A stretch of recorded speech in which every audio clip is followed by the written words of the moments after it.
सवाल नंबर 1। आसमान से गिरने वाली बिजली का तापमान कितना होता है?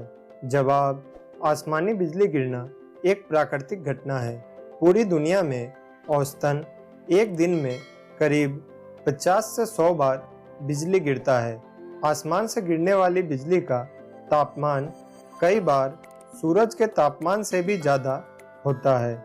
आमतौर पर आसमान से गिरने वाली बिजली का तापमान 17,000 डिग्री सेल्सियस से 27,000 डिग्री सेल्सियस तक होता है, जबकि सूरज का औसत तापमान 5,505 डिग्री से लेकर 10,000 डिग्री सेल्सियस तक रहता है। सवाल नंबर 2। कुत्ते रात में क्यों रोते हैं? जवाब: ऐसी मान्यता है कि कुत्ते का रोना बुरा होता है। कहा जाता है कि कुत्ते का रोना मतलब आने वाले समय में किसी की मौत का पूर्व सूचना होता है। ज्योतिषों का मानना है कि कुत्ते सबसे ज़्यादा तब रोते हैं जब उनके आसपास कोई आत्मा होती है। उसे देखकर कुत्ते रोने लगते हैं। इसके अलावा विज्ञान के अनुसार कुत्ते तब रोते हैं जब वो तकलीफ में होते हैं और अपने आप को अकेला महसूस करते हैं। फिर वह रोकर अपने साथियों को अपना संदेश देते हैं। सवाल नंबर 3। अदालत में जज लकड़ी का हथौड़ा क्यों इस्तेमाल करते हैं? जवाब: इस हथौड़े को तकनीकी भाषा में गैवेल कहा जाता है। गैवेल की उत्पत्ति मध्यकालीन इंग्लैंड में हुआ था। वहाँ हमेशा अदालतों में मकान मालिकों और किराएदारों के बीच विवाद होता था, जिससे पूरा कोर्टरूम बहुत ही शोर शराबे से भर जाता था। कोर्टरूम को शांत और व्यवस्थित करने के लिए जज लकड़ी की मेज को पीटते थे। धीरे धीरे इसका स्थान एक लकड़ी की हथौड़े ने ले लिया।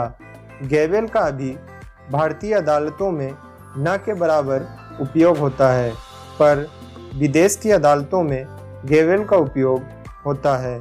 गैवेल अदालत में अन्यायिक शक्ति का प्रतिनिधित्व करता है। सवाल नंबर 4। समुद्र का पानी खारा क्यों होता है? जवाब: अलग अलग नदियों का पानी समुद्र में आकर मिलता है।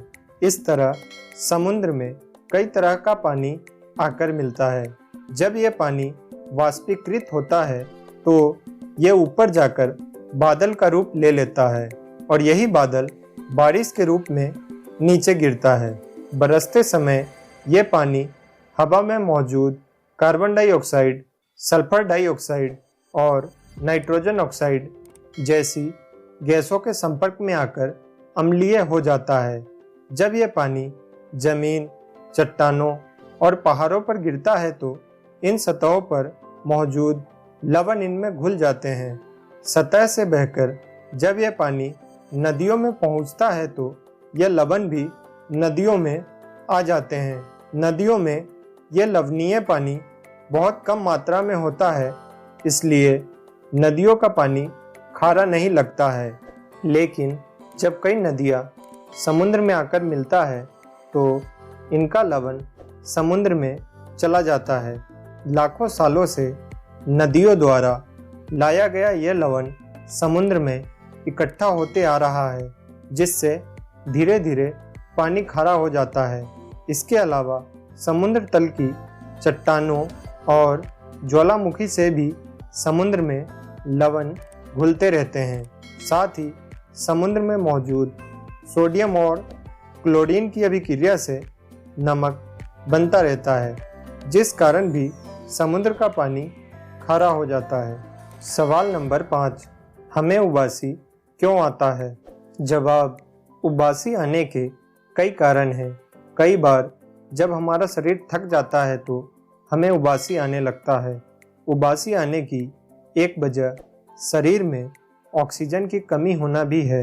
कई बार जब हम किसी चीज़ में बोर होने लगते हैं तो हमें उबासी आने लगता है।